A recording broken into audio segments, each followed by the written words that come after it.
घोषणा फलकावर जबाबदारी कुठे आहे? शहरातील मार्केट यार्ड चौकात पोलीस आयुक्तालय, वाहतूक शाखा सोलापूर शहर यांच्या विद्यमाने जनजागृतीसाठी एक फलक लावण्यात आलेले आहे, ज्याचा उद्देश हा वाहन चालकात जनजागृती करणे हे जरी असले तरी ज्या ठिकाणी हे फलक लावण्यात आलेले आहे ते पाहता सहजगत्या ते कोणाच्याही दृष्टिक्षेपात पडत नाही.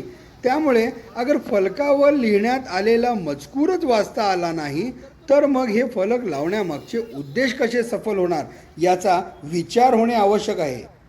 दरवर्षी अनेकांना आपला जीव हा रस्ते दुर्घटनेत गमवावे लागते. त्यामुळे याबाबत जनजागृती होणे आवश्यक असल्याने असे फलक लावण्यात येतात. परंतु अशा अवस्थेतील फलकांमुळे फलकांवरील घोषणा फक्त फलकावरच राहतात. तरी अशा घोषणा या फक्त घोषणा न राहता जबाबदारी ठरतील ही अपेक्षा.